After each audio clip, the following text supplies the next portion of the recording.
Marilah kita panjatkan puji syukur kita kepada Allah Subhanahu wa taala, Tuhan yang Maha Kuasa.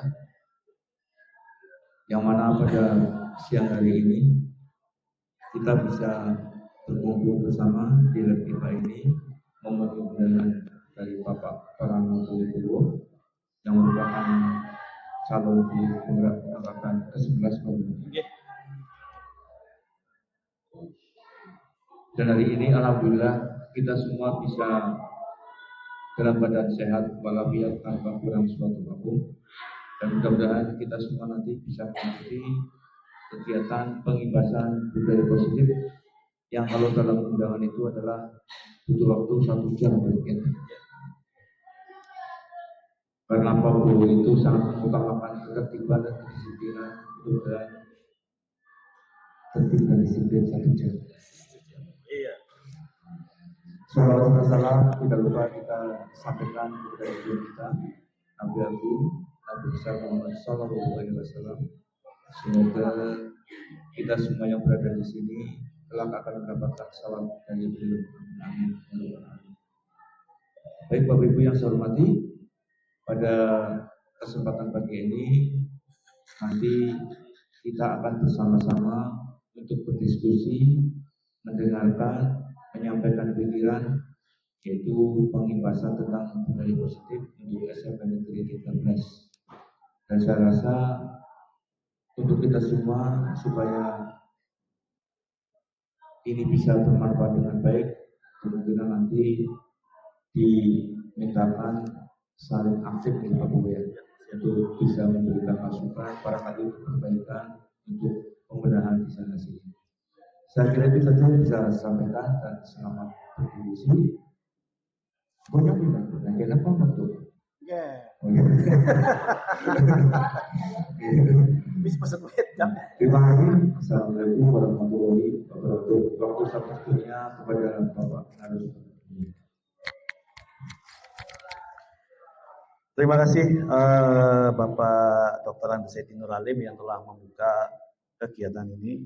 Sebelumnya mohon maaf ya Bapak Ibu mengganggu waktu mengajar, sebab fungsi utama guru itu mengajar, nggak ada yang lainnya. Jadi kalau saya minta ke sini jelas secara secara kepegawaian mengganggu waktu mengajar, kecuali yang jamnya kosong seperti saya. Bapak Ibu yang saya hormati,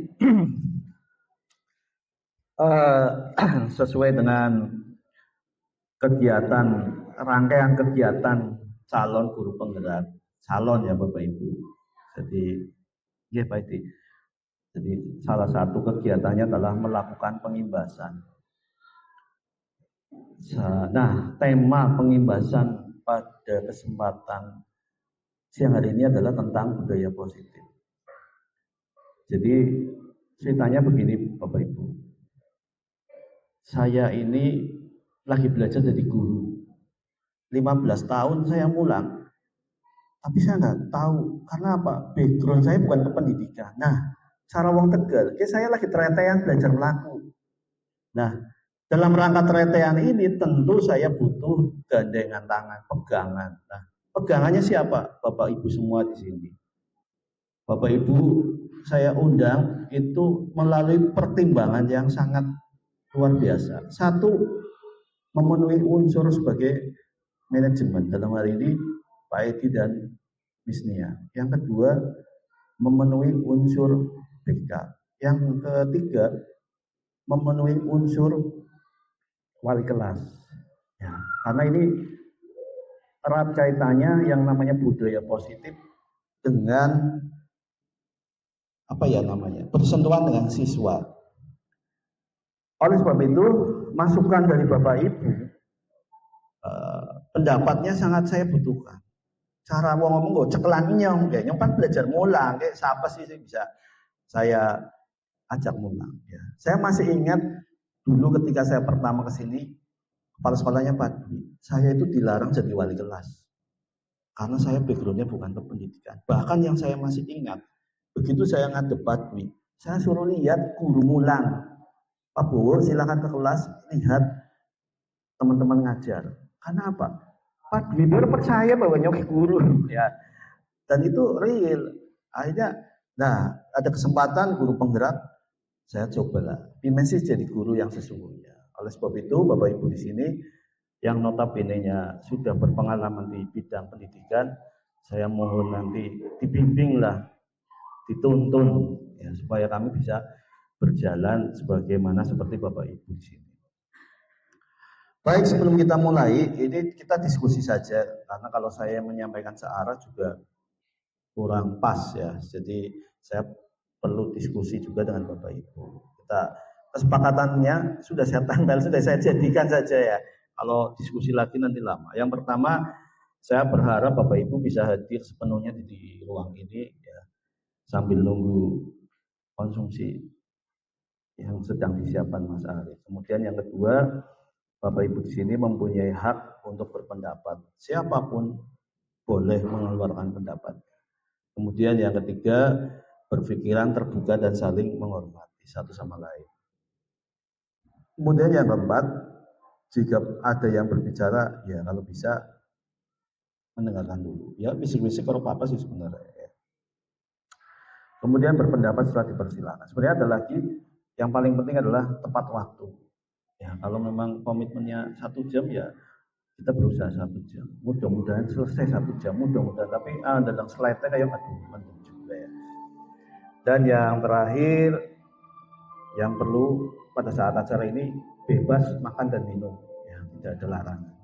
Ini harusnya ditambahkan, tapi nggak apa-apa wes. Sebelum kita mulai ada video Bapak Ibu, nanti bisa dilihat ya. Mana suara?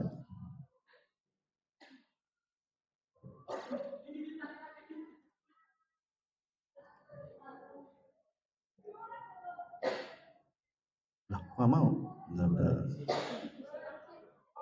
Ada disilang. Oh iya. Itu ya. Kalau paham IT ya kayak panel.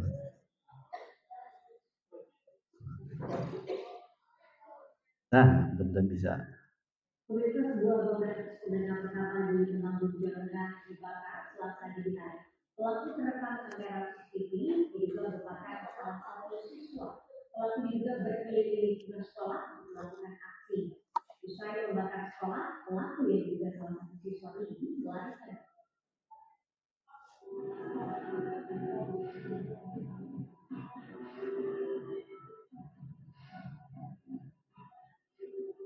Berdasarkan kamera CCTV soal kemarin mengakibatkan bahwa pasukan TPD 20 surat Temanggung, Jawa Tengah Selasa dini hari. Pelaku kemudian mengetahui menggunakan korek dan bersama separuhnya ledakan ke api menyebar. Pelaku bahkan menyatakan api yang membakar bangunan lainnya. Dan membakar sekolah, pelaku yang juga salah satu siswa melarikan diri. Akibat kekuatan ruang katanya dan asap keluar ruang sekolah membakar dan rusak parah. Juga berkeliling lingkungan sekolah untuk melakukan pengamanan. Nah, itu sengaja ya, juga oknum sengaja ini datang pertama membahas bersama lantai dari jalan bersama itu dekat dengan Facebook, kemudian dekat benar yang dulu untuk perpisahan itu, tapi yang paling besar ada di sini. Bila kepadatan 1 jam setelah kejadian warga dan kemarin kepadatan. Dari Temanggung, Jawa Tengah itu dengan Anies melaporkan. Baik Bapak Ibu, dari video ini timbul pertanyaan. Kira-kira faktornya apa ya? Seorang siswa sampai membakar sekolahnya sendiri. monggo ada yang mau berpendapat. Silakan. Bisnya biasanya pendapatnya. Ada sesuatu yang kurang puas ini ya. Jadi siswa tersebut mungkin sebagai bentuk protes atau apa namanya ya, cari perhatian, ada sesuatu dari dia yang kurang bisa tersalurkan atau bahkan mungkin dia merasa ada yang apa sih tersembunyi atau apa, pokoknya ada kebutuhan dasar dia yang belum terpenuhi. Terima kasih. Bagus ya, terima kasih Bisnya. Ada lagi yang mau jawab? Pak Iman?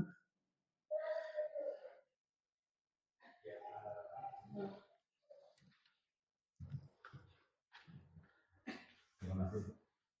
Ini kan hampir sama, artinya dari siswa itu sendiri bisa jadi ada beberapa faktor, termasuk dari internal atau eksternal.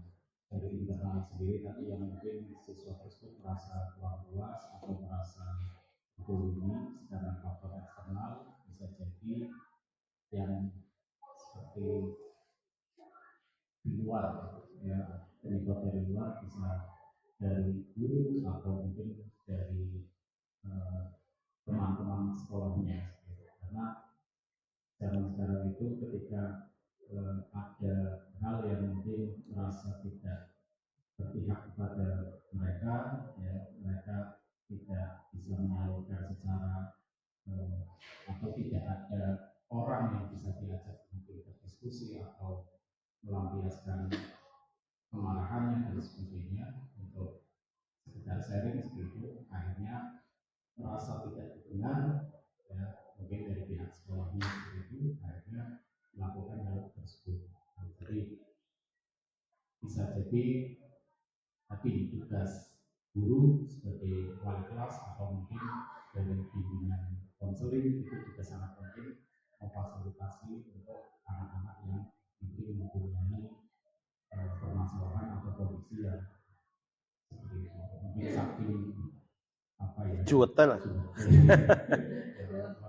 Ya. Ya. Baik, terima kasih. 2 sampel saja dari Bu Nia dan Pak Iman. Intinya kalau ibarat saluran itu ada yang tersumbat. Ya. Coba saluran tersumbat itu mesti banyaknya meledak.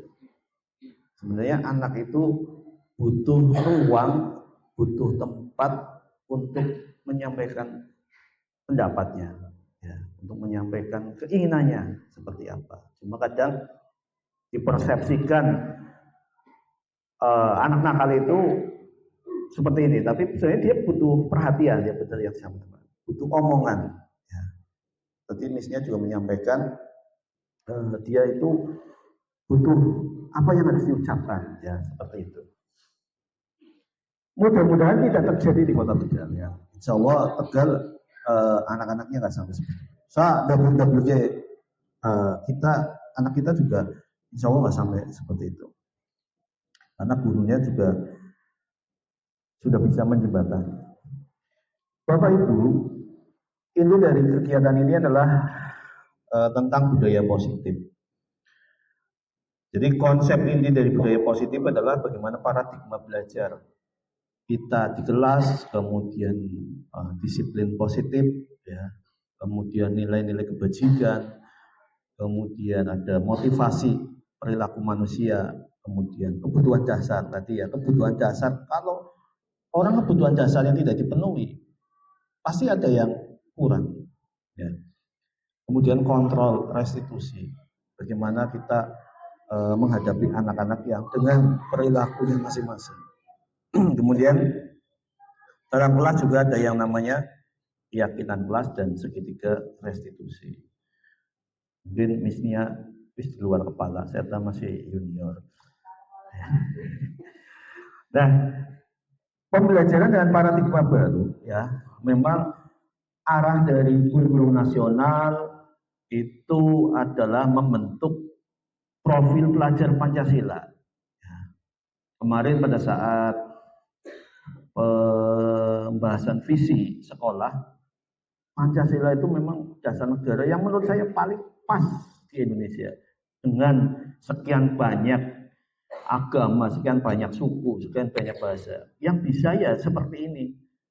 Ya, coba bayangkan di Timur Tengah, paling agama ya paling telung iji sampai perang. Ya. Suku ya paling berapa? Nah, hanya Pancasila lah yang memang benar-benar menurut saya pas diterapkan. Maka tidak salah kalau Pak Ajis mengambil mata pelajaran Pancasila. Karena beliau dilihat kan sudah mencerminkan Pancasila, jenggoten, wetenge ya, gede, ya. Pancasila banget lah, gitu. Ya.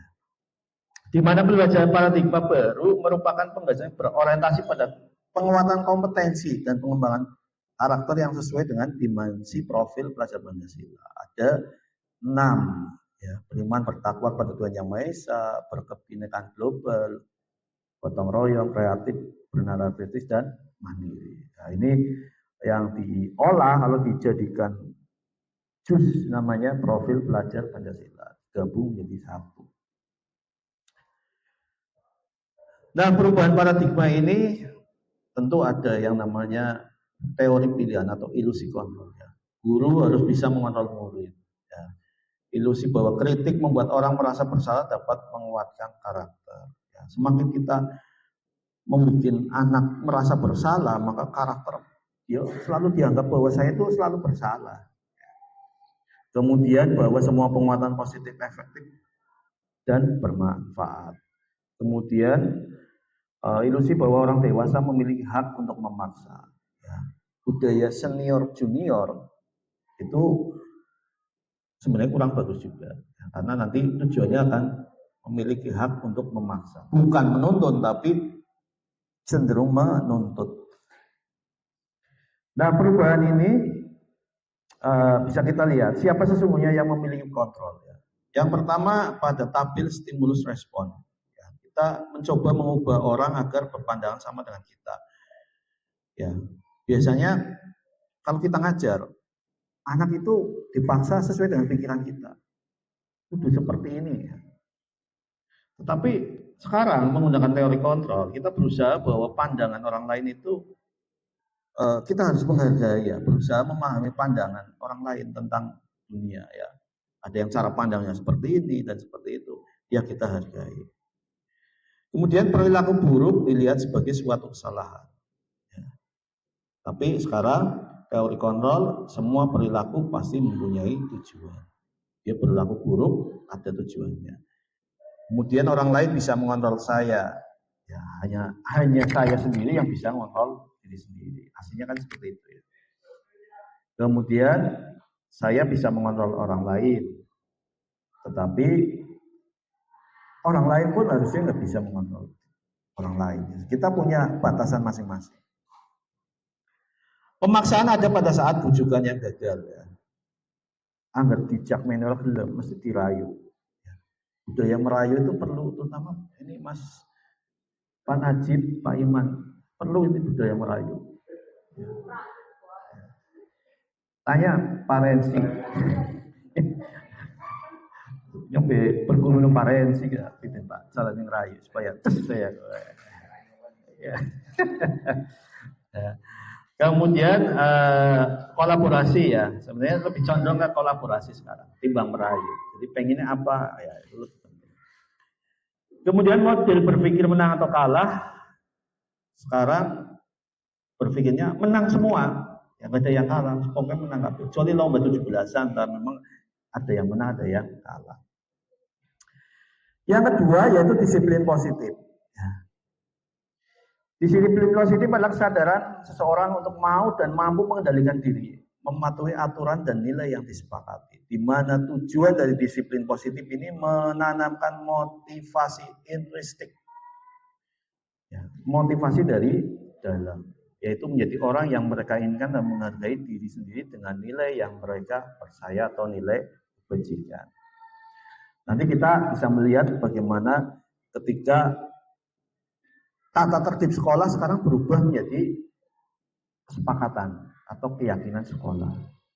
Ya, jadi dua-duanya memang membutuhkan, ya, membutuhkan, bukan searah. Kalau tata tertib lebih cenderung searah. Ya. Nah, nilai-nilai kebajikan, nilai-nilai yang disepakati bersama, terlepas dari suku, bangsa, agama, dan lain sebagainya, nilai-nilai kebajikan ini adalah sifatnya positif. Contohnya, tertib, kemudian percaya diri, saling menghormati, empati, dapat dipercaya, tanggung jawab, toleransi, jujur, dan peduli. Ini harapan semua orang pasti seperti ini. Ketika berkelompok, mesti pengennya seperti ini, tertib, percaya diri, semua bisa ngomong. Ya. Kemudian saling menghormati, ketika ada orang lain berpendapat, kita hormati, mempunyai rasa empati. Nah, dalam lingkungan sekolah atau lingkungan kelas, pasti ini dipakai. Suka tidak suka, mau tidak mau, kita harus pakai ini. Tujuannya apa? Mengendalikan supaya kelompok ini mempunyai visi seperti kemarin ya, arahnya seperti apa. Ya. Nah, apa yang harus dilakukan oleh seorang guru untuk membangun disiplin positif? Ya, mungkin ada yang bisa berpendapat? Belum? Yang dilakukan ya? Memberikan contoh. Ya, boleh memberikan contoh ya. Contoh apa? Contoh berperilaku positif. Oke, siap. Bisa memberikan contoh. Betul ya. Terus ada lagi mungkin Pak Rensi? Untuk melakukan contoh positif dari saya dan kamu terkait dengan melakukan contoh gitu.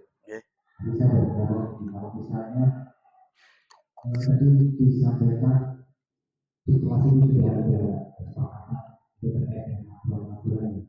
Tapi kalau kita coba misalnya nanti setelah di luar sekolah di luar kelas misalnya, kalau saya melihat satu contoh ketika anak sudah tiba dari sekolah, mereka melakukan aksinya dan berbagai macam-macam yang saya lihat di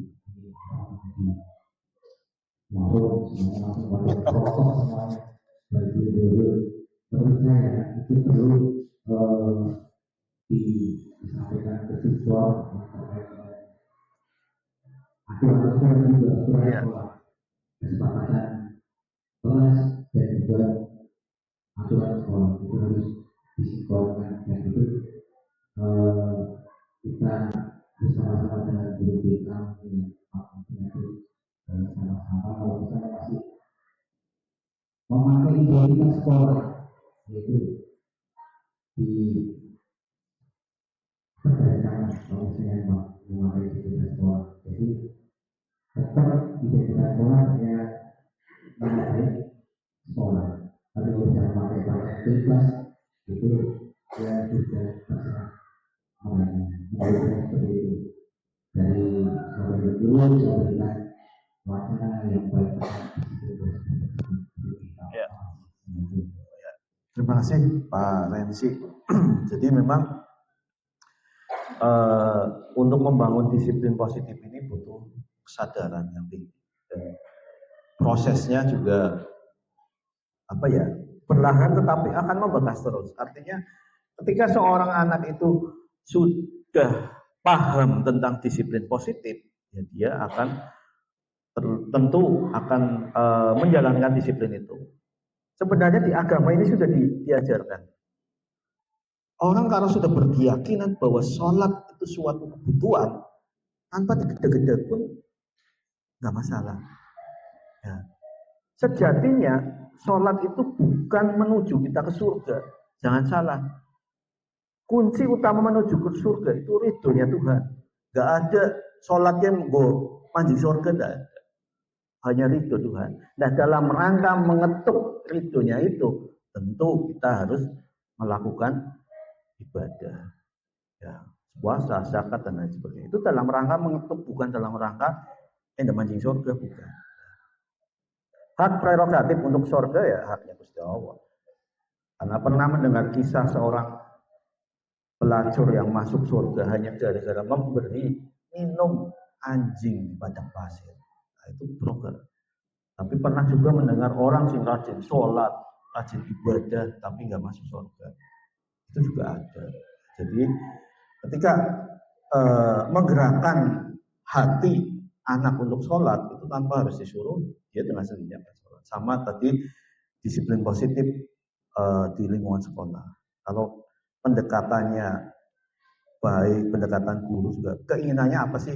Misalnya bocah ngerokok kan seperti itu ya. Tentu kita juga belum menggali sebenarnya bocah ngerokok ada apa sih? Apa ada sesuatu yang pengen diperhatikan?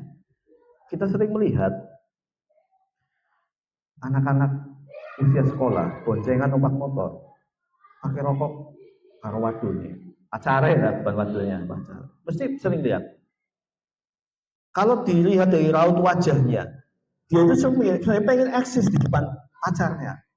Loh, yang merokok dan merasa jantan lah ibarat. Kalau dilihat seperti itu, hanya sebenarnya dia pengen eksis saja.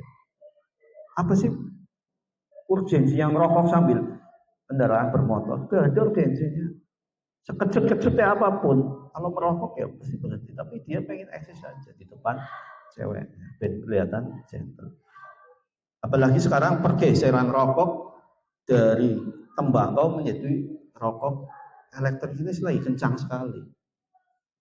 Bahkan tidak hanya menjamah laki-laki, perempuan pun sekarang sudah tidak lagi malu-malu ketika sudah menggunakan rokok elektrik di umum.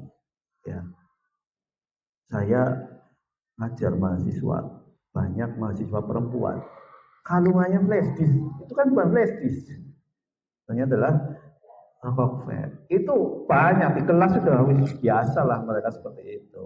Ya, nggak ada rahasia. Dosen itu hanya mengajar bukan mendidik. Ya, itu. Saya yakin di sini juga kalau di sih perempuan. Sekali-kali Bapak Ibu ngopi lah di kafe. Sekarang kan kafe banyak ya. Di Minapadi lah, di apalah kafe-kafe. Masuk saja. Itu pasti akan menemukan anak-anak seusia remaji, ya, perempuan merokok dengan menggunakan itu tanpa sudah rasa malu. Nah, karena pergeseran rokok kretek itu seolah-olah tabu, mereka bergeser menggunakan itu. Ya itu tadi pasti biasanya ada ingin yang rasa ingin dikeluarkan ya. Sebenarnya apa sih yang pengen ditunjukkan? Nah, ini perlu motivasi ya. Motivasi perilaku manusia. Diana Gerson dalam bukunya Restructuring School Discipline menyatakan 3 motivasi perilaku manusia, yaitu untuk menghindari ketidaknyamanan atau hukuman, untuk mendapatkan imbalan atau penghargaan, dan menjadi orang yang mereka inginkan dan menghargai diri sendiri dari nilai-nilai yang mereka percaya. Dari 3 motivasi ini, ya, menurut saya pribadi yang pas itu yang paling bawah, yang nomor 3. Kalau seseorang melakukan kegiatan hanya menghindari hukuman ya, atau ketidaknyamanan, ya sudah. Kalau nggak ada pihak yang memang memberi hukuman, pasti dia akan melanggar lagi. Kemudian yang kedua, kalau dia melakukan sesuatu hanya untuk mendapatkan imbalan atau penghargaan dari orang lain, sudah pasti ketika tidak mendapat imbalan, kembali lagi ke setelan awal. Ya. Dulu kan waktu kita kecil ya, orang tua, anggaran yang siji ngopen itu kena dolanan lah misalnya. Dan ketika orang tua sudah nggak punya uang, ya dia pasti akan turun. Nah, yang lagi siji juga orang penting ya hadiah kan seperti itu. Ya, maka yang lebih pas adalah bagaimana menjadi orang yang mereka inginkan dan menghargai diri sendiri. Dengan cara itu maka dia akan belajar memotivasi tanpa dengan embel-embel apapun. Tenang, pokoknya biasa saja lah. Yang penting apa yang bisa kita lakukan tentu akan menghasilkan apa dari yang kita lakukan. Nah, tadi sudah saya sampaikan di awal ya. Motivasi yang paling baik adalah dari dalam diri. Ketimbang tadi Motivasi karena hukuman dan motivasi karena penghargaan atau reward, ya. Nah, ada hukuman, ada konsekuensi. Kalau tata tertib pasti outputnya adalah hukuman, ya. Melanggar dihukum, melanggar dihukum. Nah, kalau keyakinan kelas, maka tidak ada hukuman, adanya konsekuensi. Dari berapa ini? 1, 2, 3, 4, 5, 6. 6 contoh ini. Menurut Bapak Ibu yang hukuman yang mana, yang konsekuensi yang mana?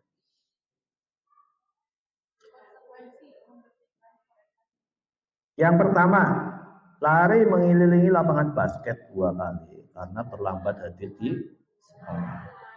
Apa ini? Hukuman, ya. Kenapa hukuman? Tidak ada kaitannya nih. Ya, lari lapangan dengan terlambat tuh enggak ada hubungannya. Ya. Maka hukuman. Membersihkan coretan yang dibuat di meja tulis.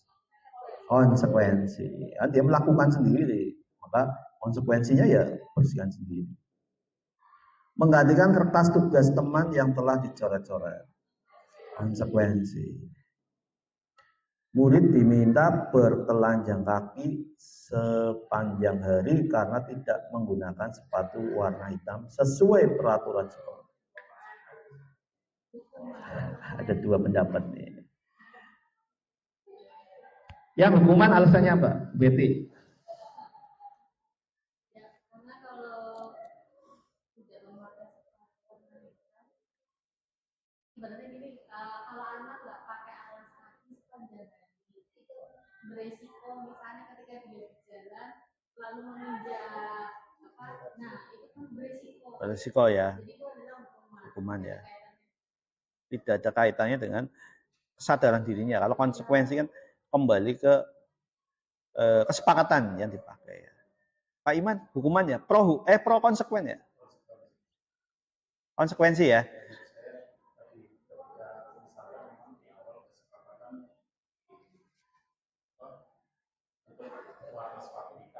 Ya.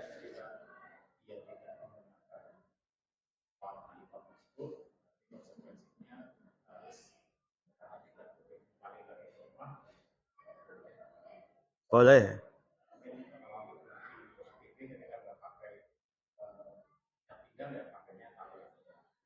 Itu, ya.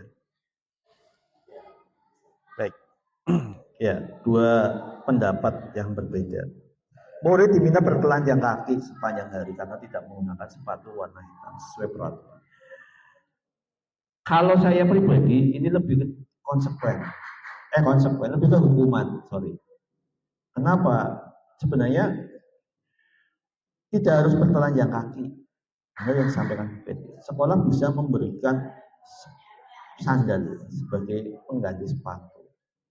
Betul, SMP 13 mengambil kebijakan setiap Rebo dan Kamis anak-anak difasilitasi berekspresi dengan menggunakan sepatu non hitam atau sesuai dengan keinginannya. Ya, karena memang sebenarnya Rebo dan Kamis baju yang mereka pakai itu bukan standar peraturan menteri, hanya intern sekolah. Maka boleh sebenarnya anak-anak menggunakan sepatu hitam, sepatu warna-warni lah. Tetapi di hari yang lain sesuai konsekuensinya dia, maka dia harus menggunakan sepatu hitam. Jadi kalau menurut saya ini memang kategorinya hukuman. Tentu sebelum melakukan ini sudah ada pembicaraan dong.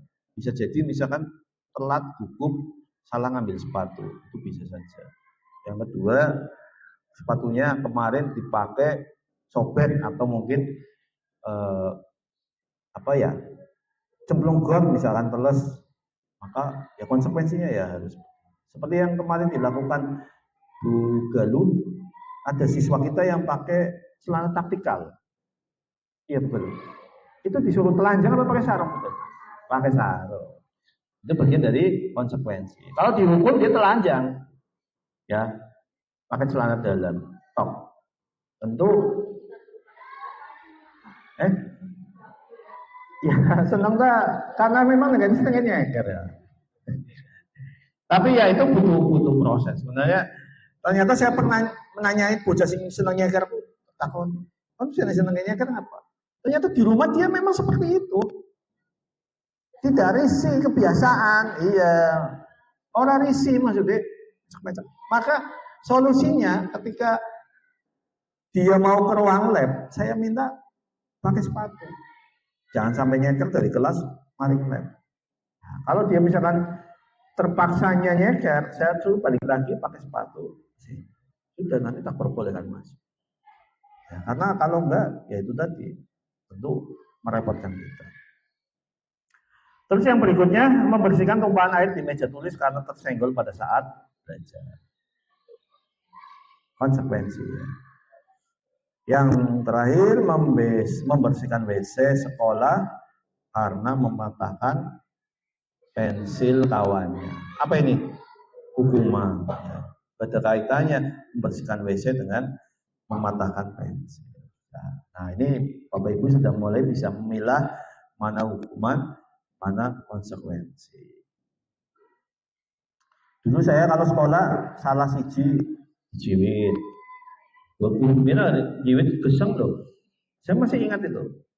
Jiwit gesang. Nah, pulang mesti saya memang pelajaran yang paling berat bagi saya itu matematika. Jadi setiap matematika pulang saya mesti babak belur.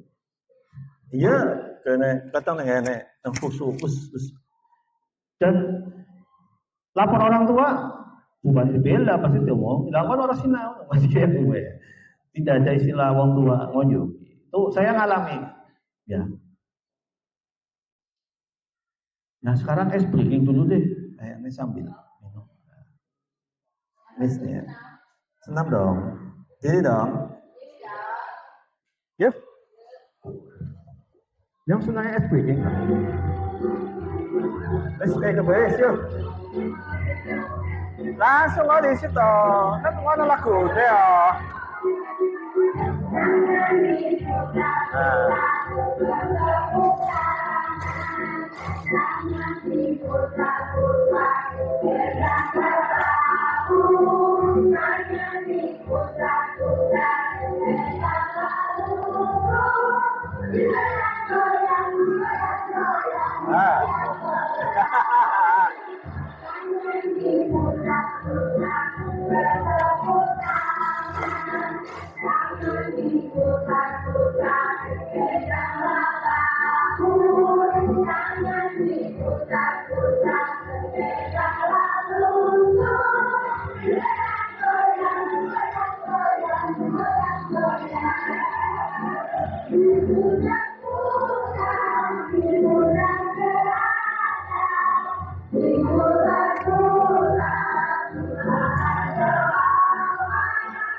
Iya, semangat teman ya.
Terima kasih. Lagi. Saya lebih fokus sama bapak-bapak ya sebenarnya. Kalau bapak ibu pernah lihat di YouTube-nya Pak Ribut ya, guru yang dari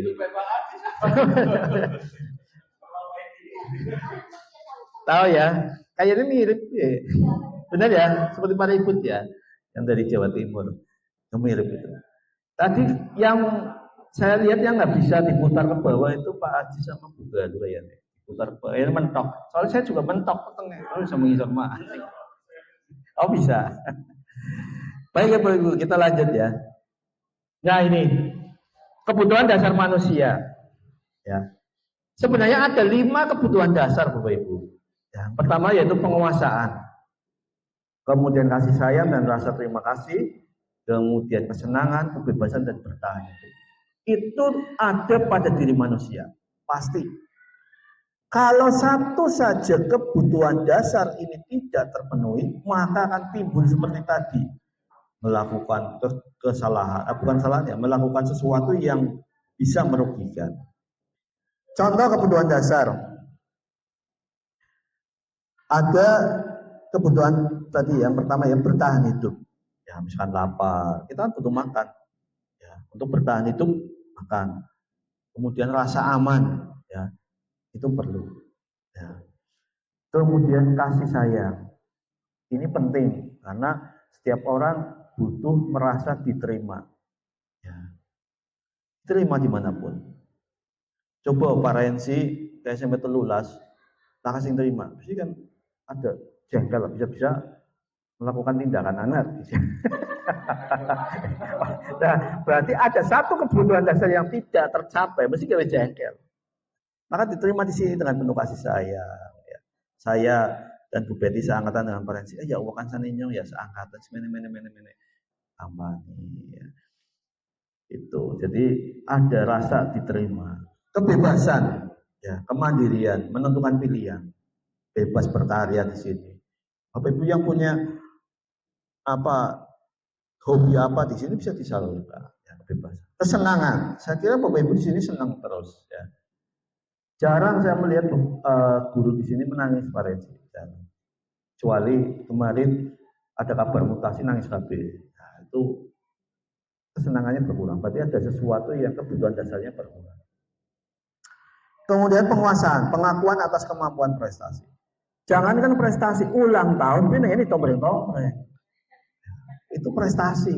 Kita dilahirkan di dunia itu prestasi. Ya. Dari sekian sekian ribu, hanya satu yang bisa jadi anak. Itu kan prestasi. Nah, berarti kita bagian dari prestasi, ya. Belum? Nah, akibat prestasi itu, contohnya pada Bu Galuh yang sekarang sudah hamil sekian bulan, prestasi, pengakuan atas kemampuan atau prestasi atau penguasaan. Kebutuhan dasar yang tidak terpenuhi akan membuat anak berusaha memenuhi kebutuhannya dengan cara yang salah, pasti. Ya, oleh sebab itu, kalau bisa kebutuhan ini bisa dipenuhi oleh anak. Bertahan itu, makan kan tidak mesti makan yang mewah. Ya, makan tetap bisa senang teman buat saya Pak Edi. Kasih sayang juga sih penting orang tua hadir di tengah anak itu senang. Ya.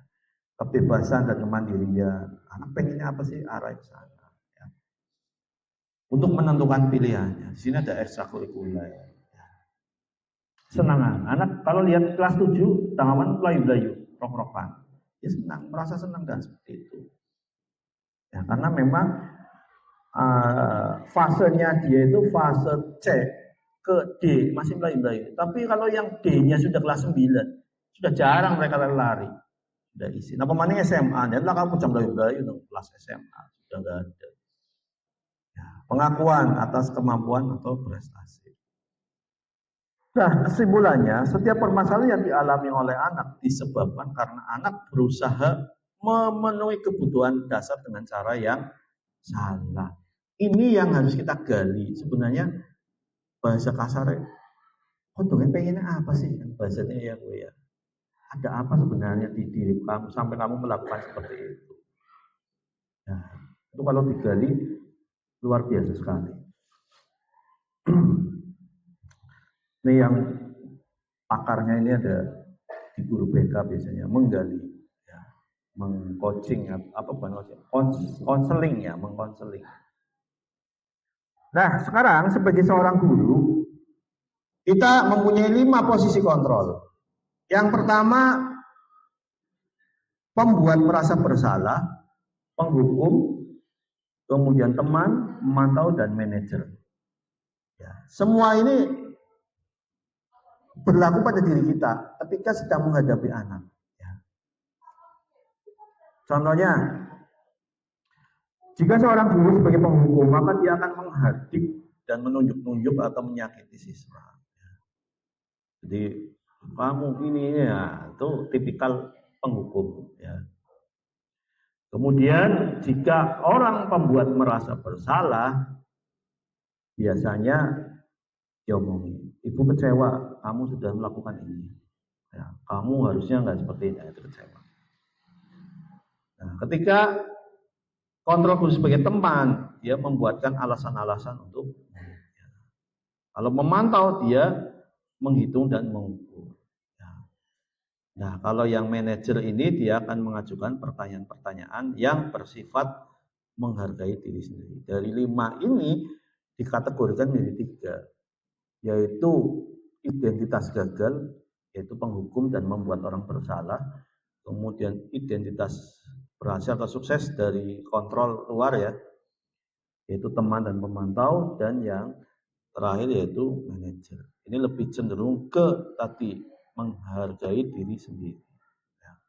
Kata-katanya misalkan lo penghukum, kalau kamu tidak melakukan awas ya, nah bahasa ancaman biasanya. Kalau membuat orang merasa bersalah, kamu seharusnya sudah tahu ibu lelah, mengatakannya ibu stres. Jadi seolah-olah dia berbuat sangat salah sekali. Kemudian teman, ayolah lakukan demi ibu. Posisi guru ini memposisikan sebagai teman. Masa kamu tidak mau? Ingat, tidak ibu pernah bantu dan lain sebagainya ya. Pemantau apa peraturannya dan lain sebagainya. Nah, yang manajer ini apa yang kita yakini, apa yang bisa kau kerjakan untuk memperbaiki masalah ini. Kalau saya pribadi untuk menyelesaikan ini lebih tepat menggunakan posisi kontrol sebagai manajer. Di sini ada Pak Manajer, Pak Iman Rafiq. Dia sudah menerapkan kontrol manajer ini ya. Gitu. Nanti panjang ini ya. Nah, contoh posisi kontrol. Ini yang pertama tadi apa? Penghukum ya. Kamu lagi. Kenapa datang terlambat? Itu capek melihat kelakuan. Ini penghukum. Kalau yang merasa bersalah, bagaimana jika orang tuamu tahu kelakuanmu di sekolah seperti ini? Mereka pasti akan kecewa. Ya, jangan merasa bersalah namanya. Sebagai teman, ayolah jadi anak yang rajin. Sebagai pemantau, apa kamu tahu tata tertib di sekolah? Mengapa kamu tidak memakai topi saat upacara? Dia memantau. Kalau sebagai manajer, kenapa kamu berkelahi? Apa keyakinan kelas kita? Bagaimana cara kamu menyelesaikan masalah ini? Dan lain sebagainya ya. Jadi siswa diajak untuk mengingat-ingat bagaimana dia melakukan kesalahannya dan menyelesaikan sesuai dengan konsekuensinya. Nah, pertanyaannya, berada di posisi kontrol manakah Bapak Ibu sekarang? Posisi kontrol manakah yang baik diterapkan? Saya pengen tanya deh, kira-kira pernah nggak Bapak Ibu berada di posisi 5 ini? Mungkin dari Pak Edi dulu ya, Pak Edi. Sering ya? Dominan mana Pak Edi? Penghukum? Penghukum ya? Pasti penghukum, banyak kan penghukum. Posisinya penghukum ya? Penghukum ya. Gitu. Makanya kesiswaannya dari guru penggerak. Betulnya berubah. Ya. Sebagai misalnya penghukum ya. Bu Betty kayaknya orang tahu ya. Bu Betty kayaknya orang.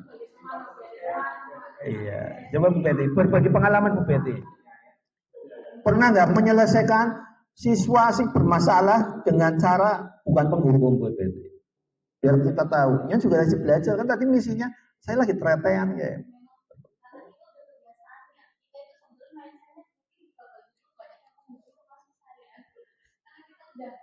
Udah terbiasa dari dulu jadi murid kita yang kan kita jadi guru banyak melakukan seperti itu. Yang penghukum. Cuma saya pernah mempraktekkan untuk menjadi yang pakai hati lewat hati. Pakai HT? Iya, lewat hati itu maksudnya di Manajer dong. Manajer. hati ya itu gimana biar menyentuh hati. Kalau teman itu ada kata ya. Coba lihat ibu, demi ibu dong, kamu melakukan. Itu teman, hal itu teman. Manajer. Pernah pakai manajer? Efisien mana Bu? Menggunakan penghukum apa manajer dalam menyelesaikan masalah anak? Kita melihat hasilnya singkat hukuman instan itu hukuman. Iya. Kita nggak tahu nanti. Cuma kalau untuk yang lama memang si manajer tapi itu lebih Terekam. Kita melihat hasilnya nggak serta-merta jadi lebih prosesnya itu lebih Butuh waktu. Kadang kita kan nggak sabar ya ketika kita melihat kan langsung main gitu. Iya. Itu PR-nya kita supaya lebih sabar. Iya. Hadisnya apa Bu Farhatun? Sabar. Sabar apa sabar? Sobirin kan sih apa? Hadisnya nyok lalen ya. Ya. Iya. Jadi memang ya itu tadi. Kalau penghukum memang cepat instan, tapi kembali lagi penyakitnya bisa ya kayaknya ya. Barangkali begini Bu, ini sebagai literasi saja. Kita kan melihat objek, mungkin di SMP 7 dan SMP 1, mungkin kita tidak perlu menghukum, mereka kan Sadar. tahu dari sakit-sakit. Iya. Tapi kita coba kita lihat anak kita. Alhamdulillah. Karena ngomong seperti dia nggak maksud, sehingga membuat kita itu susah mengubahnya dengan cara hukuman tadi. Hanya menurut saya selama ini kami menghukum karena memang objeknya seperti itu. Tapi kalau saya di SMP 1, 2, ya, iya. yang memang anaknya tingkat sensitifnya sangat tinggi. Ya, ketika lirik saja udah paham maksudnya. Iya. Kalau kita kan anak kita sendiri nggak paham, makanya kita fokus.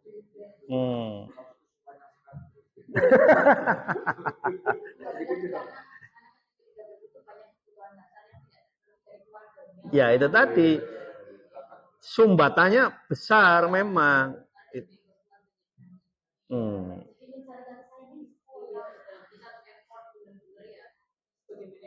Iya. Berarti kita sepakat ya, maksudnya kalau anak kita memang kebanyakan pelari.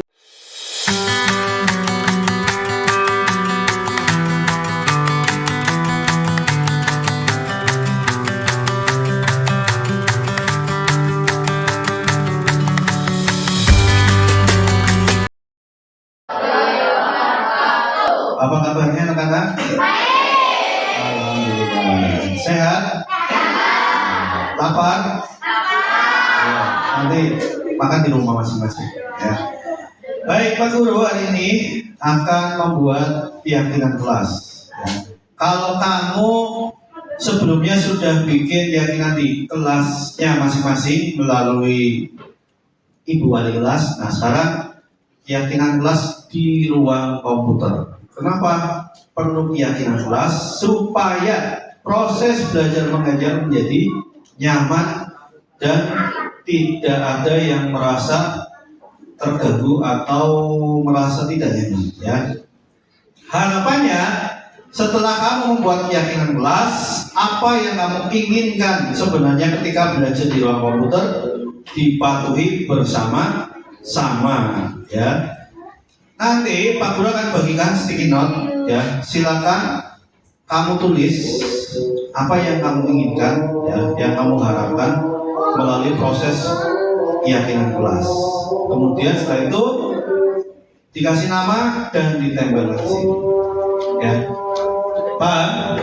Ya, ini Pak Guru bagikan. Silakan dari sini ambil satu-satu terus digeser. Ya.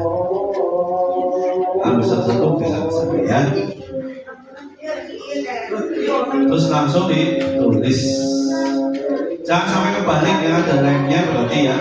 Jangan ditulis. Boleh ditempelkan di meja dulu, tidak apa-apa, nanti daripada linknya nanti kering. Ya. Kalau sudah bawa ke sini, nanti sudah terkurang. Sisa berapa? 1. Oke, sekarang yang ini. Kurang? Ini. Iya nanti. Bentar.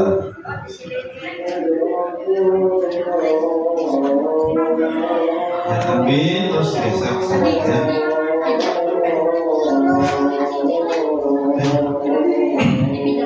Yang ini juga kecil berapa wes?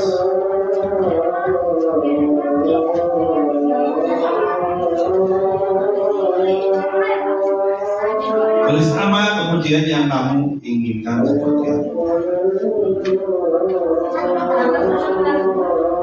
Yang kamu harapkan kan inginnya bagaimana sih?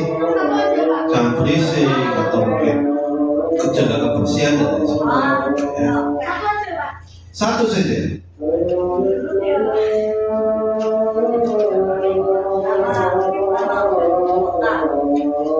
Ya.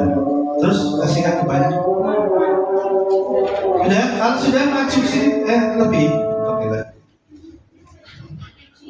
nih. Gitu. Nah.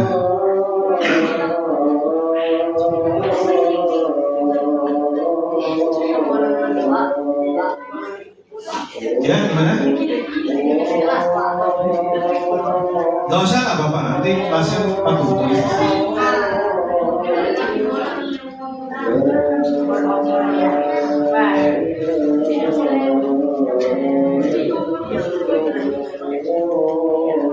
Ada yang belum? Iya.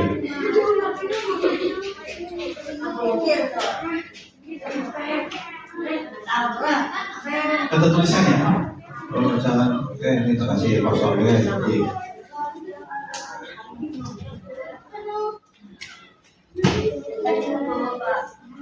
Bawa apa ya? Full bawain. Ini tak pindahnya. Kalau sudah ditempelkan di sini, maju ditempelkan. Yang berangkat ada? Satu, kenapa? Sakit apa? Sudah, lebih. Mana tadi sticky note-nya?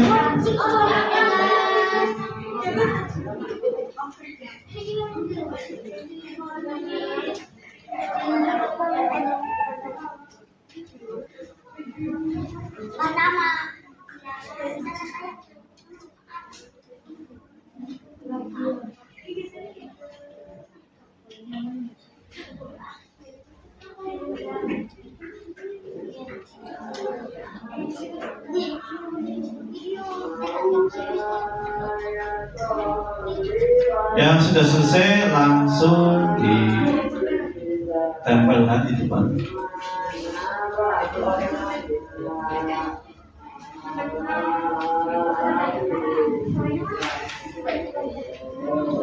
Kalau penuh bawahnya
Sudah semua? Ada yang belum?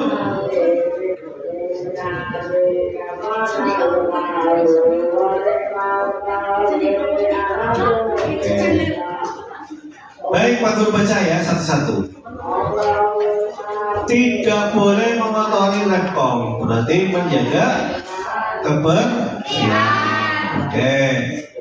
Di ruang komputer tidak boleh berisik atau bahasa lainnya tertib. Ya. Tidak berisik, ya oke, jadi satu boleh. Kemudian tidak boleh memakai kaos kaki saat berada di ruang komputer karena akan menimbulkan bau yang tidak setara. Berarti jaga kebersihan ya.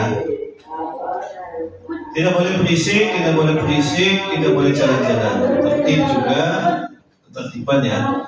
Tidak boleh makan, menjaga kebersihan juga.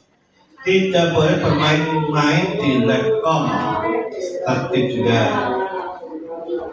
Tidak boleh berisik, harus memperhatikan guru yang sedang mengajar ya. Saling menghormati ya. Saat belajar komputer saya berharap tidak berisik, supaya dilarang makan di ruang komputer, tidak boleh ngobrol saat belajar. Kemudian tidak makan di dalam komputer, tidak boleh berisik, tidak berisik, taat dan rapi ya, boleh. Tidak boleh makan di lab IPA. Ini di ruang apa ya? Ruang komputer ini jauh sekali ke lab IPA. Jangan ya deh ya. Maksudnya lab IPA ini di ruang komputer ya. Tertib di ruang komputer, tidak boleh merusak barang yang ada di ruang komputer. Boleh.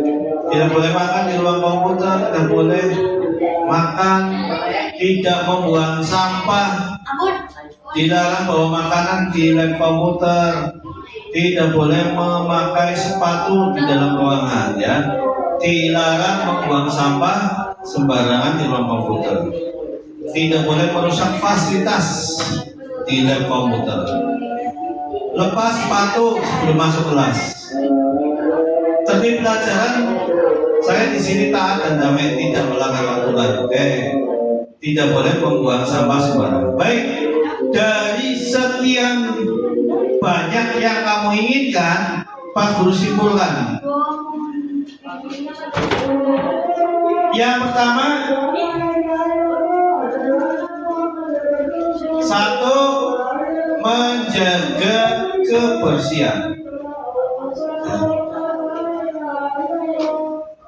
Di kesimpulannya tadi banyak yang tidak boleh pakai sepatu dan lain sebagainya, tidak mengotori lab. Yang kedua, tertib. Tertib itu artinya tidak ngobrol, kemudian tidak makan dan minum, kemudian tidak pakai sepatu. Yang ketiga, saling menghormati. Ya. Terus apa lagi? Saling menghormati. Kemudian tenggang rasa.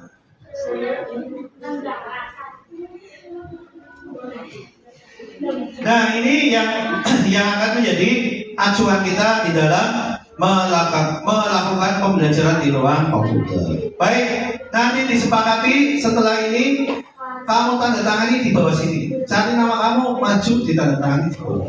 Ya, sepakat ya? Ya, dari sini dulu, urut dong, urut-urutan yang ini, ya.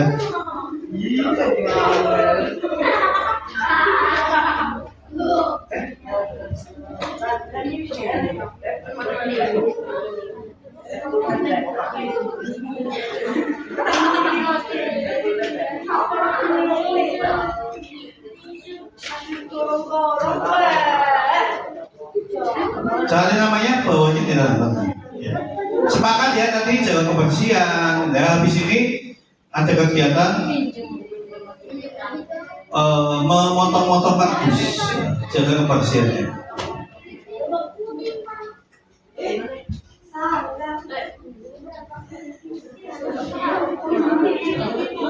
Ya, dari sini.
Sudah semua tanda tangan? Ya, silakan duduk. Dengan kamu menandatangani apa tadi? Keyakinan kelas yang kamu tuliskan, maka mulai hari ini kamu harus menaati yang kamu bikin sesuai dengan hati nurani kamu, ya. Itu ya, paham ya? Baik, tidak ada lagi yang melanggar. Setelah ini nanti kursi ya gimana? Oh ya silakan. Setelah ini nanti kursi dimasukkan, kamu melanjutkan yang kemarin, cari tempat duduk di bawah. Kemudian tadi ada kesepakatan ini, menjaga kebersihan. Sampahnya nanti kalau sudah selesai dikumpulkan. Sama tadi ada informasi dari pramuka, hari ini ada latihan pramuka pulang sekolah. Jadi tidak ada pulang dulu, latihan dulu. Ya. Paham ya? Jangan sampai dilanggar. Itu saja dari Pak Guru. Sekian. Wassalamualaikum warahmatullahi wabarakatuh.